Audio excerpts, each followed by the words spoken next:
کیا مہدوی کے سوا کوئی یہ بات کہہ سکتا ہے؟ کوئی داد نہیں، کوئی فریاد نہیں، الزام نہیں، اعتراض نہیں، اور یہ کہا جا رہا ہے کہ اس حال میں میرا مولا رکھا ہے، اس حال میں خوش ہوں. یہ تعلیم کس نے دی تھی؟ امروز جمال تو درآشکار دیدان. آج کے دن تو میں نے تیرے جمال کو دنیا میں ظاہر طور پر دیکھ لیا ہے. در حیرتم کہ وعدہ پردہ برائے چیز، اور حیرت میں پڑا ہوا ہوں قیامت سے تو دکھانے کا وعدہ کیا ہے. یہ وعدہ کیسا ہے یہ؟ جبکہ میں روزانہ تیرے جلوے کو دیکھ رہا ہوں، میں روزانہ تیرے جلوے دیکھ رہا ہوں. اور جلوے کے معنی حسن و خوبصورتی کے تو نہیں ہوتے. جلوے کل یوم ہوا کی شان ہے، ہر وقت اس کی نئی شان ہوتی ہے. مصیبت میں بھی ڈالتا ہے تو اسی کی شان ہے، راحت میں بھی رکھتا ہے تو اسی کی شان ہے. ارے مہدوی کی نظر کچھ اور ہی ہوتی ہے. تعلیم ہے کہ ماؤد ہے. اسی لیے میں کہتا ہوں زلزلہ تھا عالم افکار پر ایک زلزلہ پیدا کرنے والی ہستی کا نام ہے ماؤد. دنیا کہہ رہی تھی کہ خدا کو دیکھا نہیں جا سکتا.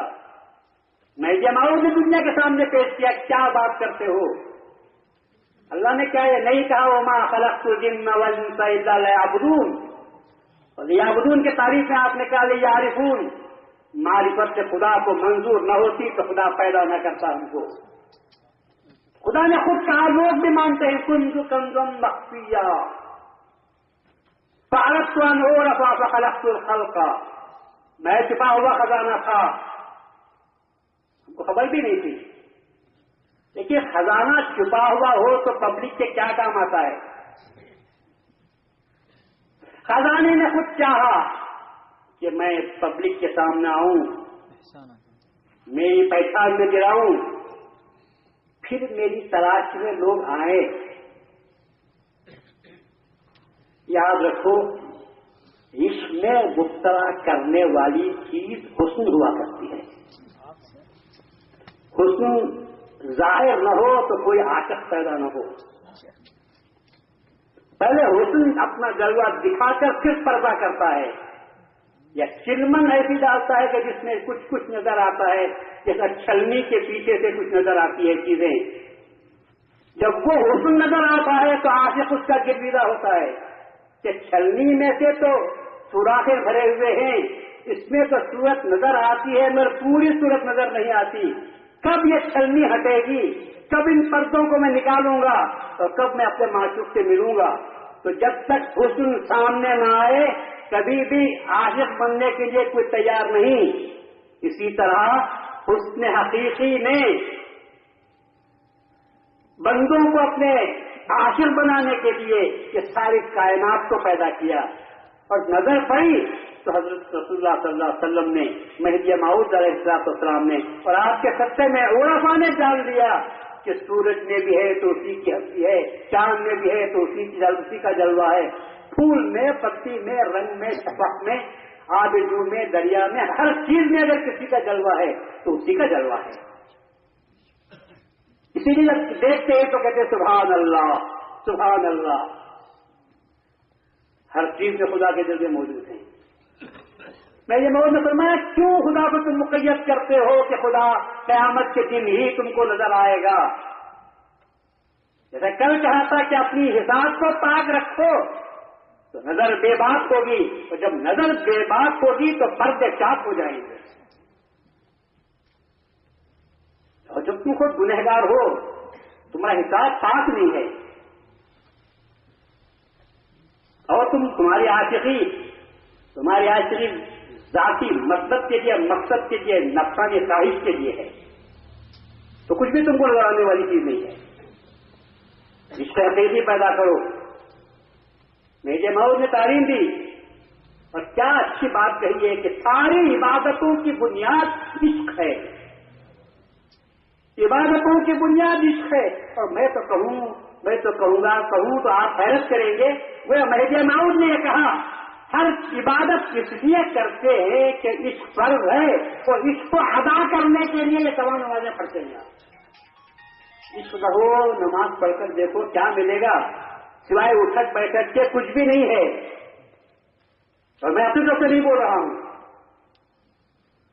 خود اللہ کہتا ہے کہ اس کی نماز کو اس کے نمازی کے منہ پر مار دو، اس لیے کہ اس کی نماز میرے لیے نہیں پڑی تھی. روزہ رکھا جاتا ہے تو کیا رسول اللہ نے یہ نہیں فرمایا؟ بہت سے روزے دار ایسے ہیں جن کو سوائے بھوکے رہنے کے کچھ نہیں ملے گا. مطلب کیا ہوا؟ میرے عشق میں جو میرا رنگ اختیار کرتا ہے وہ روزے دار ہے. جب وہ سمجھتا ہے کہ میرا آقا ہمیشہ بھوکا رہتا ہے، کھاتا نہیں، کھلاتا ہے، تو بندہ یہ چاہتا ہے ہمیشہ تو نہیں کر سکتا، اللہ رمضان کے مہینے میں دن میں ہم رنگ ہونے کی کوشش کروں گا. تو اللہ کہتا ہے اتنی بات تو کہہ دیتا ہے تو بڑی پسند ہے. تو اس کا جواب یہ ہوگا کہ ہر چیز کو میں ہر چیز کا اجر میں دلواؤں گا اور روزے کا میں خود دوں گا. اور ایک روایت میں ہے کہ روزے کا اجر میں خود میری ذات ہے، تو نے کیونکہ میرا رنگ اختیار کیا تھا اس لیے میں اپنے آپ کو تیرے حوالے کرتا ہوں. یہ نہیں تو اور کیا ہے؟ زکات پیسہ دینا انسان کے لیے مشکل، لیکن جب خدا کی محبت خدا کا عشق پیدا ہوتا ہے تو بات ہی اور ہے. حضرت نے جعفر صادق سے پوچھا، حضرت زکات کا نصاب کیا ہے؟ تو آپ نے پوچھا تیری زکات یا میری زکات؟ اس نے کہا کہ زکات کی بھی دو قسمیں ہیں. کہاں زکات کی بھی دو قسمیں ہیں، تیری زکات الگ ہے اور میری زکات الگ ہے. تو بات دونوں ہی فرما دیجیے. تو کہا تیری زکات یہ ہے کہ 100 میں سے 2.5 روپے نکال دیے جائیں اور 97.5 روپے تو اپنے خرچ کے لیے رکھ لے. اور میری زکات یہ ہے کہ 97.5 دے دوں اور 2.5 روپے اپنے پاس رکھوں. اور آگے بڑھ کر بڑھنے والوں نے کہا پورے کا پورا دے دو، پھر اللہ پر توکل کرو. یہ طریقہ سکھایا تھا حضرت رسول اللہ صلی اللہ علیہ وسلم نے. اور رسول اللہ کی اتباع میں، رسول اللہ کی اتباع بھی نہیں کہتا، رسول اللہ کی محبت میں، رسول اللہ کے عشق میں سکھایا تھا. ہم کو یہ سبق دیا تو ابو بکر صدیق نے دیا تھا. رسول اللہ نے کہا تھا کہ کندھے کی اپیل کی اور کہا کہ مال لا کر ڈالو، تو سب نے اپنا اپنے حساب سے مال نکالا. عمر فاروق نے آدھا مال دیا اور دل میں خیال پیدا ہوا کہ آج ابو بکر مجھ سے بڑھ نہیں سکتے، اس لیے کہ مال کا ڈھیر زیادہ تھا. اور اس کے بعد جب رسول اللہ صلی اللہ علیہ وسلم نے پوچھا عمر کیا لائے ہو، گھر میں کیا رکھا ہے؟ تو کہا یا رسول اللہ آدھا مال لایا ہوں اور آدھا مال رکھا ہوں. ابو بکر صدیق اپنا مال لا کر رکھے، چھوٹی پوٹلی تھی. ابو بکر صدیق کی بات کو منوانے کے لیے، فضیلت کو سمجھانے کے لیے رسول اللہ نے پوچھا ابو بکر لائے کیا ہو اور گھر والوں کے لیے رکھا کیا ہے؟ تو جواب دیا یا رسول اللہ گھر میں جو تھا وہ آپ کے سامنے ہے اور گھر والوں کے لیے اللہ اس کے رسول کی بات کر کر آیا ہوں. یہ رہبانیت ہے؟ بیوی بچوں کو بھوکا مارنا ہے یہ؟ اور اگر رسول ابو بکر نے محبت میں یہ کیا تھا تو رسول اللہ نے کیوں منع نہیں کیا؟ ابو بکر میں تیرے بات اس کو قبول نہیں کرتا، اس میں لے جا اپنے بیوی بچوں کا ادا کر. کہنا چاہیے تھا رسول اللہ کو ان کو. ہمارے پاس کوئی روایت نہیں آتی. بات کیا تھی؟ بات وہی تھی جسے مہدی موعود نے 2 لفظوں میں ادا کر دیا. 2 لفظوں میں ادا کر دیا. اور آپ نے فرمایا وہ عالیت، ابو بکر کا مذہب عالیت کا تھا، عمر فاروق کا مذہب رخصت کا تھا. ہر چیز کے 2 پہلو ہوتے ہیں. مہدی موعود علیہ السلام نے سمجھا دیا فرق کو. اب اس کے بعد اندازہ ہوتا ہے رسول اللہ صلی اللہ علیہ وسلم کا عمل عالیت کا تھا یا رخصت کا تھا. میں آپ کو مثال دے کر سمجھاؤں.